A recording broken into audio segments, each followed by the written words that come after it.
Hello, this is Harry Paden. I'm the host of the Paden Perspective, and this is episode 8, which will deal with police encounters. The Paden Perspective, police encounters is the subject, and I'm your host, Harry Paden. Okay, now, let me first start off by saying I am a friend to police officers. I have family who are police officers. I have friends who are police officers. And I know that there are probably many more good policemen than there are those slime balls that get all the attention. But this is not about good police, bad police. This is more advice to those out there that may encounter the police. So, again, this is not an indictment of the police department. I know the bravery that's performed. I let you know right from the beginning, I would not want my job to be their job, where every encounter could be a life-altering, life-threatening encounter.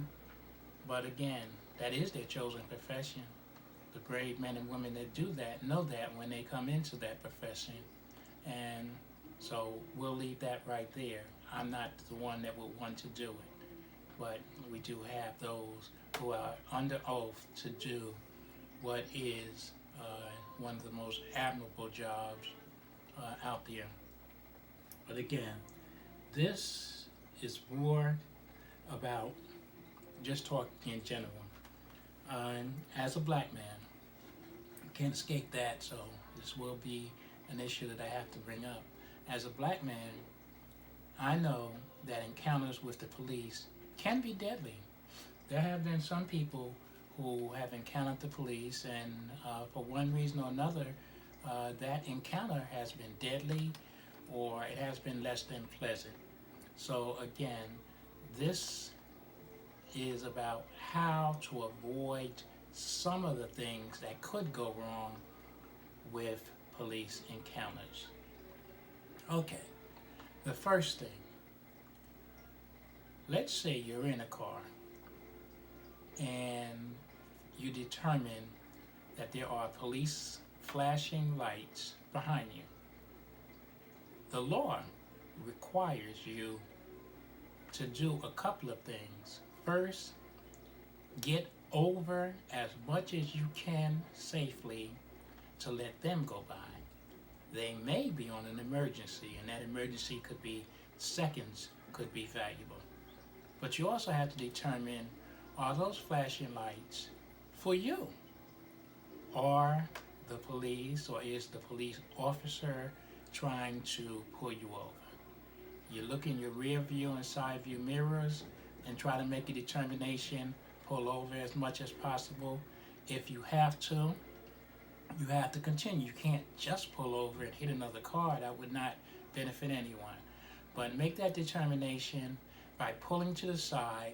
The officer either will pull behind you, which lets you know that they are stopping you, or they will go around you, which is the benefit of pulling to the side. That is the thing to do. Do not ever, no matter what you have, a traffic summons or warrant, don't try to avoid the police. That's so much nonsense. That's trouble from the beginning. So, pull over. If you have warrants, before you get pulled over, take care of your warrants. So when the police pull you over, you have less of a chance of having any problems. If you have warrants, of course you're going to have problems. So that's not on the police officer, that's on you. They're doing their job.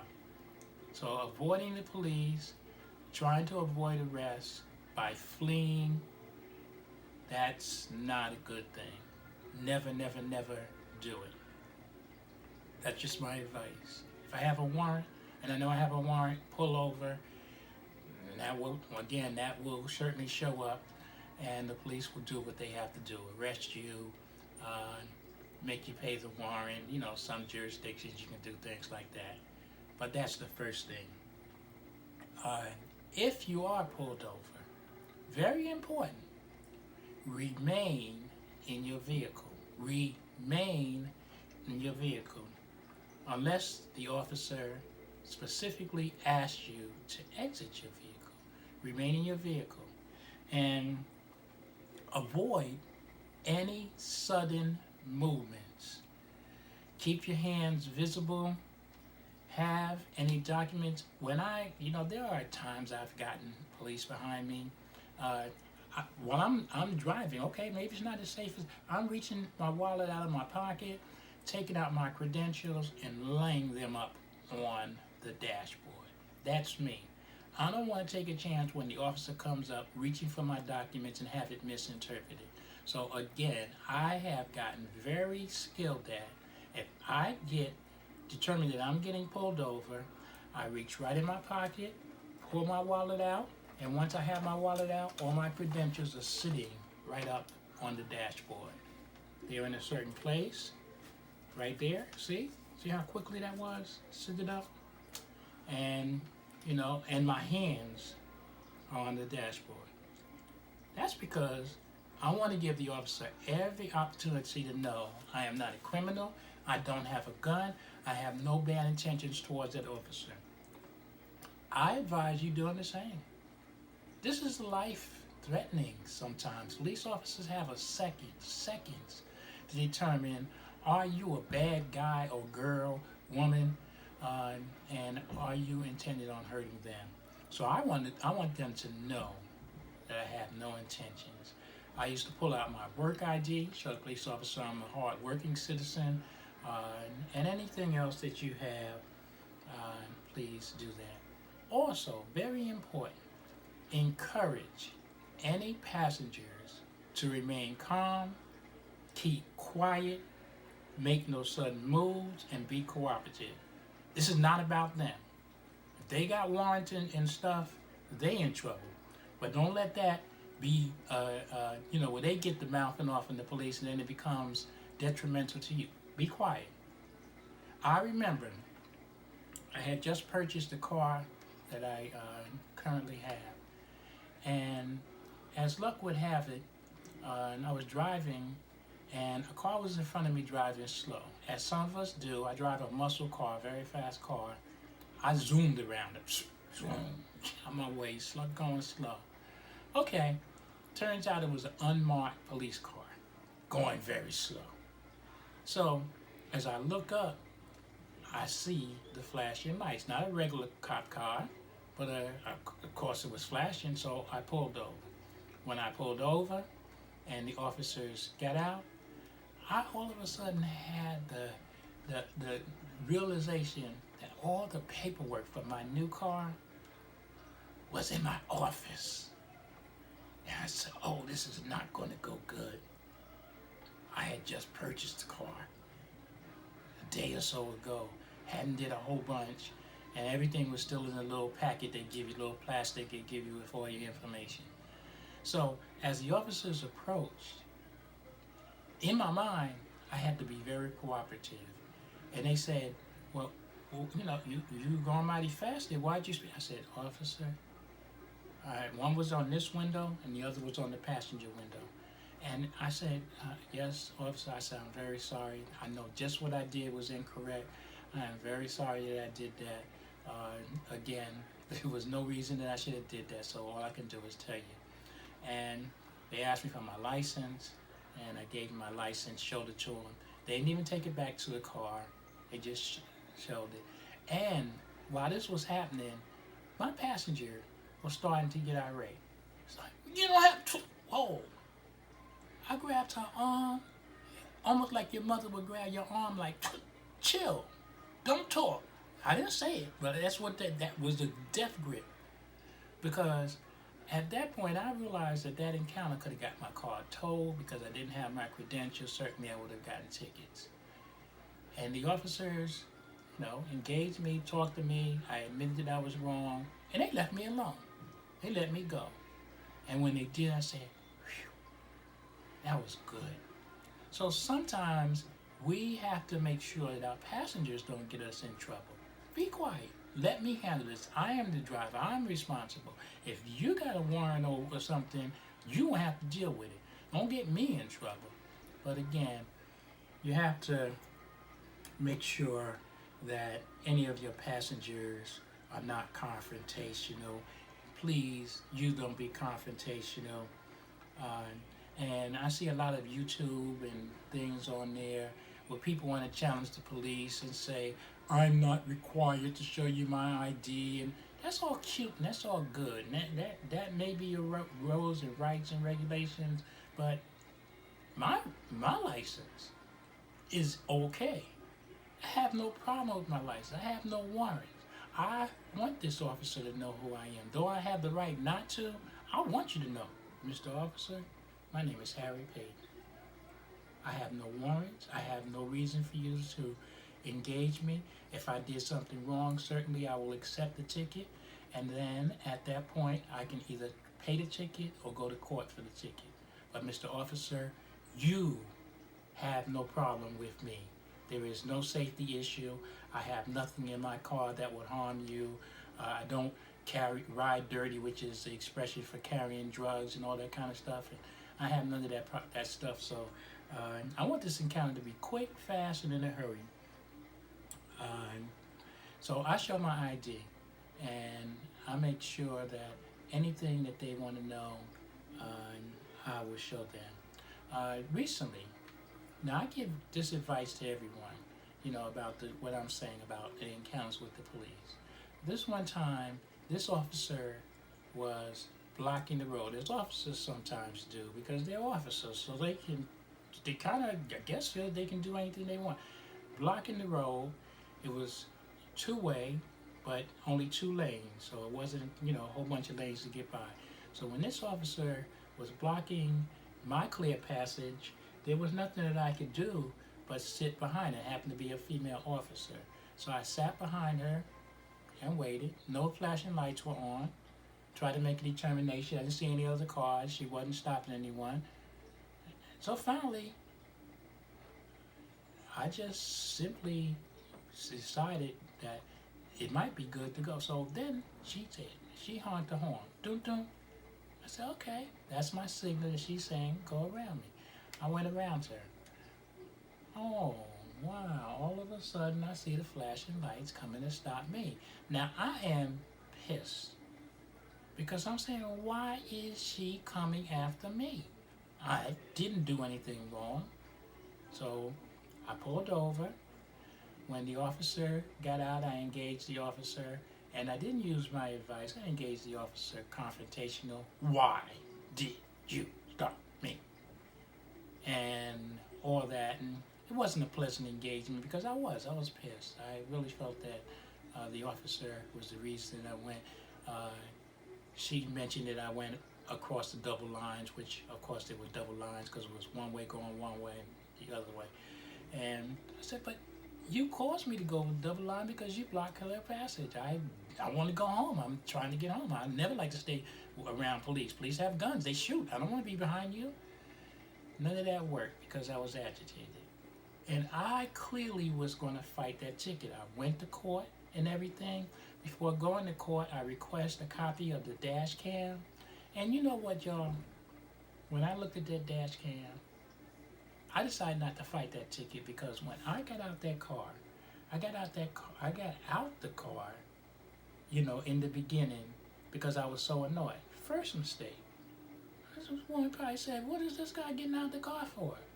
Her heart probably started beating because she shot me. And I did like this. Luckily, there was nothing, but it was a shrug to say, what's going on? So I got back in the car.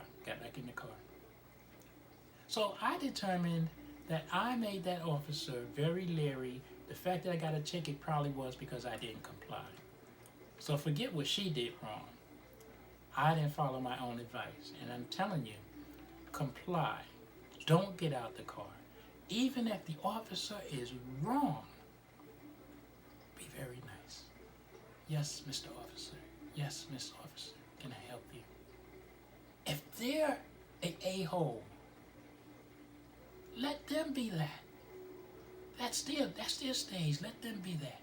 But you calm down. Yes, Mr. Officer. Yes, okay. I don't think that I did that, but certainly if that's your desire, you can give me a ticket or whatever you want to do. The other part of that, and this goes with one that I've seen again, do not resist arrest. As bad as the police are, we don't live in somewhere like old South Africa where you get arrested and your family's not going to know. I don't believe so. If they arrest you, you have due process. You have the right to at least one phone call. So it may be inconvenient. I was mad when that cop stopped me because I had ice cream. Y'all know how I love ice cream. And I was like, this is not going to, my ice cream's going to melt. So, that was the reason I was frustrated. Stupid reason, but it was the truth. But let them lock you up if they have to. It's not the worst thing. It's better than being dead. Resisting arrest probably is more of a cause to get someone, because what are the police going to do? Let you go? That's not a good option for if you're doing your job as a police officer. Do not resist arrest. You have a right to ask an officer during the encounter, am I under arrest? Am I free to go? Am I free to leave? You have those rights to ask. You have those rights to ask. The answer may not be cogent to what you want, but you can at least ask that. If you feel this encounter is not going good and the officer is doing something wrong, you have the right to request a supervisor. I like a supervisor here, sir, ma'am. I like a supervisor. If the officer is one that's going to follow the rule books, they're going to have a supervisor come. They're going to request it. You may have to wait longer because the supervisor may be busy, but you have a right to request. That way you have a person with the supervisory credentials there at the scene, hopefully to make a good judgment if the officer for some reason is not making a good judgment. You have a right not to have your car searched. You have that right. But the police also have a right for probable cause. If they suspect, let's say they see that they think it's a gun in your car, your right to say they can't search it doesn't supersede their right to search it. So don't resist that. Let them search the car. If they're wrong, then at some point you can take advantage of that wrong through a court of law, through your lawyer, through whatever means. Let them be wrong. Because if they're wrong, your repercussions or your satisfaction will come at some point through the court system. I have a friend who's a major player, director of a major police department, and he says, comply, then complain. In other words, do what they ask you to do, and if they're wrong, you complain after you have left that scene safely. Because see, if you don't leave the scene safely, maybe a video can complain for you, but you can't complain. If you are at home and the police come to your door, you same rules follow, comply, you have a right not to open the door. I prefer to talk to you through the door. You have that right. Remember, police officers are police officers.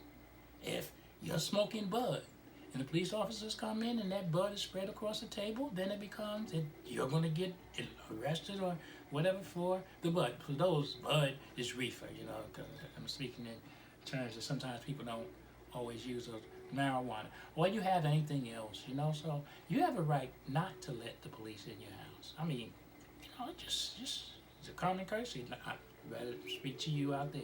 You certainly can let them in. I'm sure they would like that. But you also have rights. Remain silent. If for some reason you are arrested, you have a right to remain silent. You have a right to request a lawyer before you make any statements to the police. Now, we all know recently what took place what they called, what named the media gave them the Central Park Five, which has now been corrected to the exonerated five, which means that they were not guilty of what they were charged with. So you have a right to remain silent.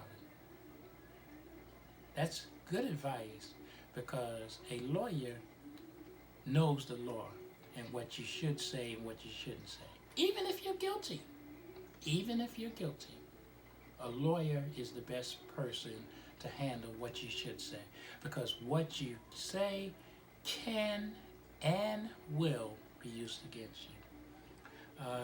Last thing that I'm going to add, in 1994, I believe it was 1994, Newark judge Claude Coleman was detained by a security guard at the Bloomingdale's store in the Short Hills Mall. It seems that this security guard, doing his job, determined that Judge Coleman had stole something or did something that he shouldn't have did. Probably stole something. So he detains him. They had a little lockup room. Put him in the lockup room. The judge said, "Look, I'm a judge. Let me show you my credentials. Let me, what's going on. I didn't take anything, The security guard, I guess, decided to call the police. The police came to where he was, and they also, for some reason, decided not to listen to Judge Coleman. And again, Judge Coleman was black. Probably didn't have to say that, but he was. And they arrested Judge Coleman. Didn't steal anything. He just simply said, "I'm not guilty." And they determined he was guilty. Well, years later, because the court's sick, he won a major lawsuit against them. So comply, then complain. The judge used the advice, certainly being a judge, certainly probably knew what to do. And he was harassed, he was humiliated, he was embarrassed. He said they walked him through with handcuffs on and everything to the shoppers. You can imagine that's embarrassing because others are thinking, "Oh yeah, that's that guy. Told you them people there are nothing but crooks and criminals." That's what some dumb people would say. But years later, he sued them and he got revenge. So just wanted to pass on that type information and have that talk with your young people. Have that talk with your young men, especially because you want them to have an encounter with the police that at least when it's over, they walk away unharmed and they walk away. When I've been nice, when I've complied, when I've said, "Yes, madam, Mr. Officer, I did go a little too fast and wasn't paying attention," generally, most of the time, you don't even get tickets. But when I've gotten belligerent, there used to be a time, and I'll end on this. I love muscle cars. I had this Grand Sport 400 engine, way powerful engine. And couldn't nobody go faster than me, at least in my mind, because I had that 400 engine. Had the wide 60-inch tires on it, and my car was a pretty muscle car, It was really, I used to travel up 280, and I used to test the limits, going at 90 miles, 100 miles an hour. I did. I was young. I was in my early 20s. I used to do that. And when the state troopers used to pull me over, I used to always say, "They only pulled me over because I'm black." Now I'm going 90, 100 miles an hour in a muscle car, and they pull me over. But the only reason they're pulling me over is because I'm black. Now, something is wrong with that premise, but now I still drive a muscle car with tinted windows. I still get pulled over occasionally. I don't care why they pull me over, because, as I showed you, my credentials are out there, and I'm an alright guy. Harry Paden is an alright guy. No criminal stuff, no warrants, all my tickets are paid and anything that's there. So I engage them, they give me a ticket, I either pay it or fight it. I fought some tickets and some tickets I've ate. But I'm alive to tell you, this advice that I've given you is advice that I hope that I will continue to take, and I encourage each and every one of you to do so. Just last night, I heard that the 8th officer in New York has committed suicide. That lets you know that that's a very stressful job. They're under a lot of stress. A lot of stress. And when they come up to your car, it can't be easy to determine, are you a bad guy, bad woman, in a couple of seconds. Many of them, for reasons that I won't get into, are scared just by the virtue of your skin color, because many sometimes think that all of us are criminals. And can't get into that psyche. I can't worry about that. All I want to do is make it home. Comply, then complain. That's my advice when encountering police officers. To God be the glory.